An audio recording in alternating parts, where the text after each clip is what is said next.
Hello friends, welcome to my YouTube channel Gyan Saar. One word substitutions के episode में आपका बहुत बहुत स्वागत है। चलिए आज देखते हैं वन वर्ड सब्स्टिट्यूशंस जो कॉम्पिटिटिव एग्जामिनेशंस में ये आए हुए प्रश्न को ही मैं आपको बता रहा हूँ। कई एग्जामिनेशंस में ये क्वेश्चंस आया हुआ है और ये यूपी टेट के लिए भी ख़ास होने वाला है। अगर आप हमारे चैनल पे नए हैं, पहली बार आए तो हमारे चैनल को सब्सक्राइब कर दीजिए। इससे हमें नए नए वीडियो बनाने में मोटिवेशंस मिलती है। चलिए तो आइए शुरू करते हैं। डायरेक्शंस देखते हैं क्या है।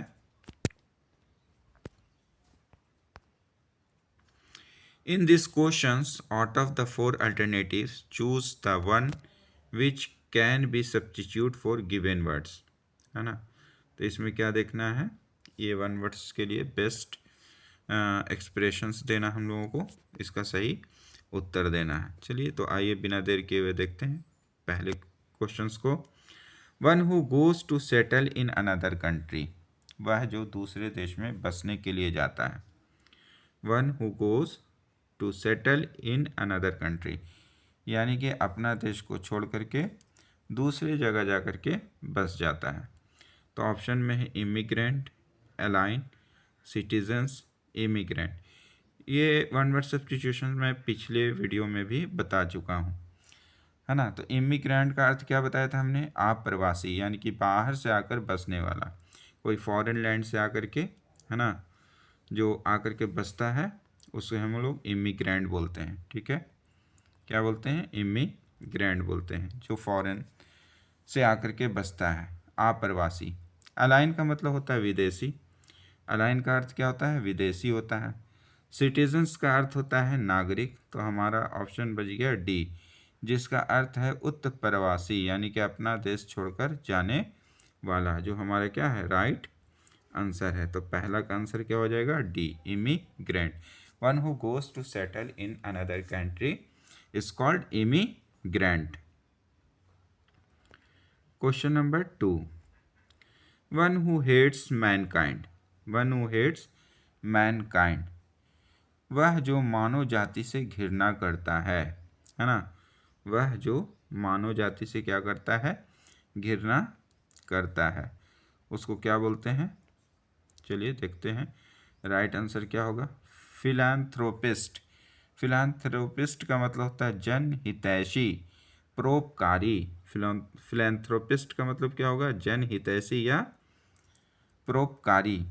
टेररिस्ट का मतलब होता है आतंकवादी।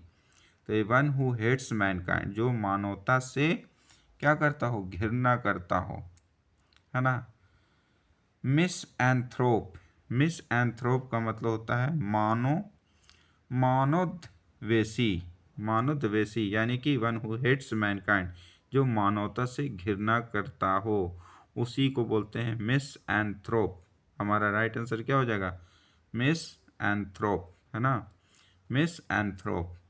मिसोगाइनिस्ट बोलते हैं स्त्री द्वेषी, मिसोगाइनिस्ट क्या किसको बोलेंगे, स्त्री द्वेषी। Question number 3, belonging to all parts of the world, belonging to all parts of the world, दुनिया के सभी हिस्सों से संबंधित, है ना। पहला ऑप्शन है वर्सेटाइल, दूसरा है यूनिवर्सल, तीसरा है कॉस्मोपॉलिटन और डी है सेकुलर। तो इसका हिंदी क्या होगा देखते हैं। वर्सेटाइल का अर्थ होता है बहुमुखी, वर्सेटाइल का अर्थ क्या होगा, बहुमुखी, है ना। वर्सेटाइल का अर्थ है बहुमुखी।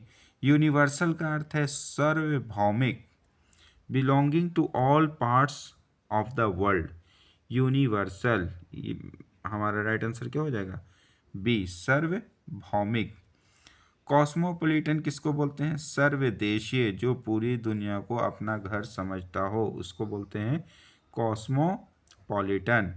सेकुलर का मतलब होता है धर्मनिरपेक्ष, सेकुलर किसको बोलेंगे, धर्मनिरपेक्ष को बोलेंगे।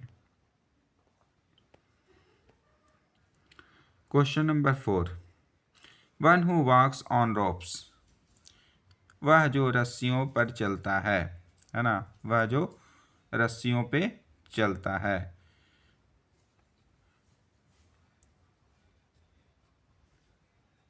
तो क्या हो जाएगा? फन एम्ब्यूलिस्ट, फन एम्ब्यूलिस्ट, है ना, यानी कि नट, रस्सी पर चलने वाला। फन एम्ब्यूलिस्ट किसको बोलेंगे? जो रस्सी पे चलता है। One who walks on ropes. तो हमारा राइट आंसर क्या हो जाएगा? ए हो जाएगा। One who walks on ropes, funambulist, है ना, इसको हिंदी में बोलते हैं नट, अर्थात रस्सी पे चलने वाला।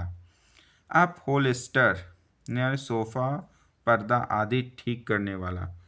ऑप्शन बी में क्या है? अप होल्स्टर, जिसका अर्थ होता है सोफा या गद्दी जो ठीक करता है। एक्रोबैट, एक्रोबैट का अर्थ होता है कलाबाज, है ना। एक्रोबैट किसको बोलेंगे? कलाबाज को। एविएटर का मतलब होता है विमान चालक। एविएटर किसको बोलेंगे? विमान चालक। तो one who walks on ropes is called फ्यूने फन एम्ब्यूलिस्ट। क्या बोलेंगे? Funambulist. Question number 5, the study of the origin and history of words.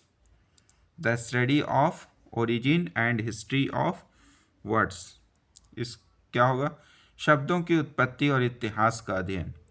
The study of the study of the origin and history of words, शब्दों की उत्पत्ति और इतिहास का अध्ययन, इसको क्या बोलेंगे? लिंग्विस्टिक्स बोलेंगे। भाषा विज्ञान, लिंग्विस्टिक का अर्थ क्या होता है?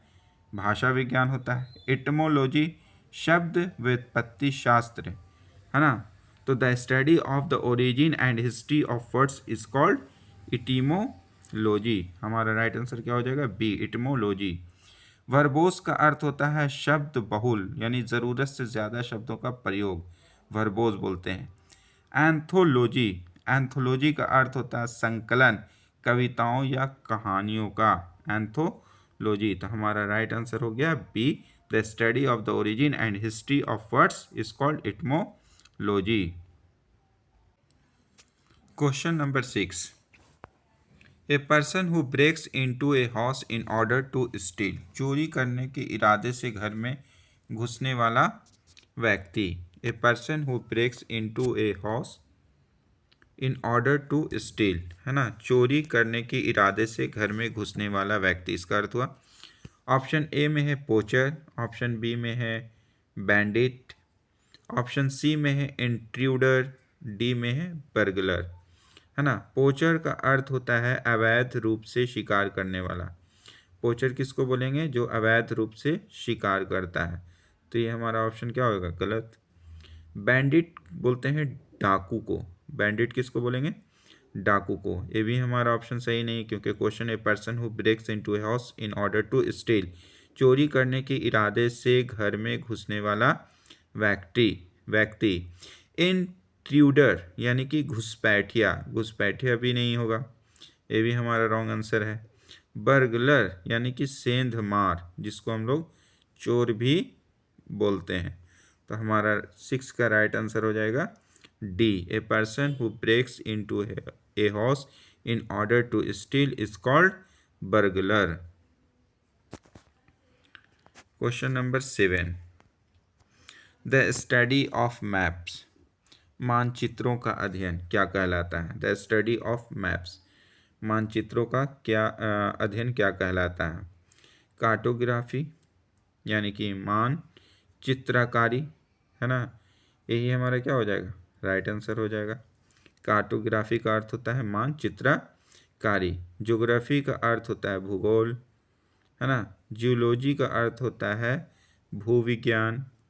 और एटलस कहते हैं मानचित्र पुस्तिका, जो पुस्तिका होती है जिसमें ढेर सारे मानचित्र बने हुए होते हैं अलग अलग कंट्रीज़ के या वर्ल्ड के या कोई कंट्रीज़ के, स्टेट के, उसको हम लोग एटलस बोलते हैं।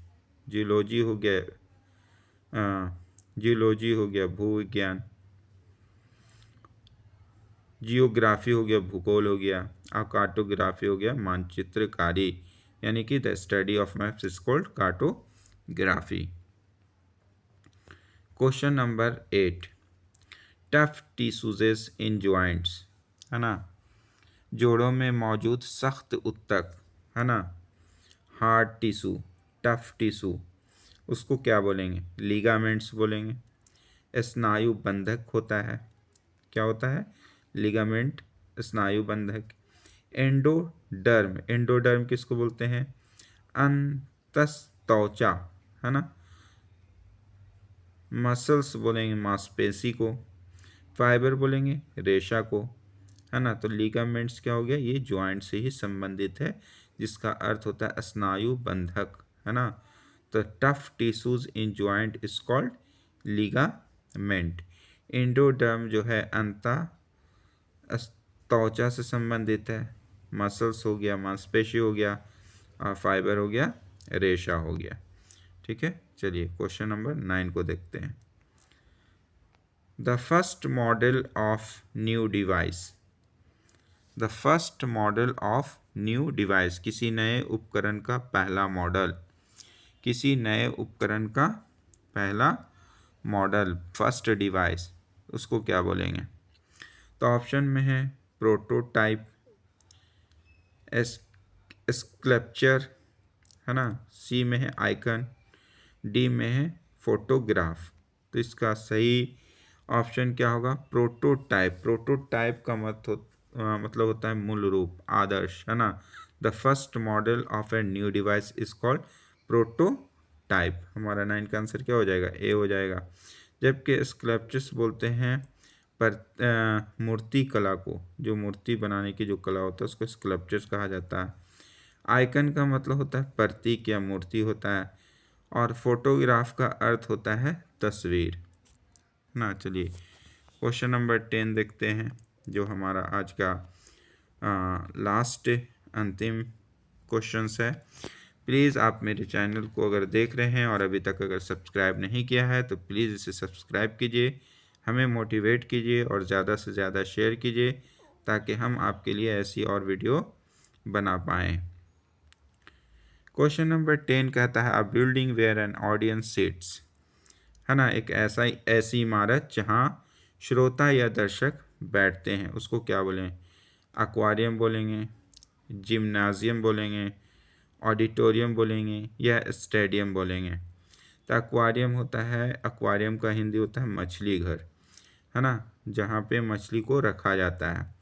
जिम्नाजियम बोलते हैं व्यायामशाला, जहाँ पे एक्सरसाइज किया जाता है ना, कसरत की जाती है। ऑडिटोरियम बोलते हैं सभागार, a building where an audience seats, उसको क्या बोलेंगे? सभागार, है ना, ऑडिटोरियम। ठीक है, तो हमारा राइट आंसर क्या हो जाएगा? 10 का सी हो जाएगा, auditorium. A building where an audience seats is called auditorium. और स्टेडियम का मतलब होता है स्टेडियम, है ना, जहाँ पे दर्शक लोग बैठते हैं मैच वगैरह देखने के लिए। वीडियो देखने के लिए बहुत बहुत धन्यवाद। आपका दिन शुभ हो। Thank you.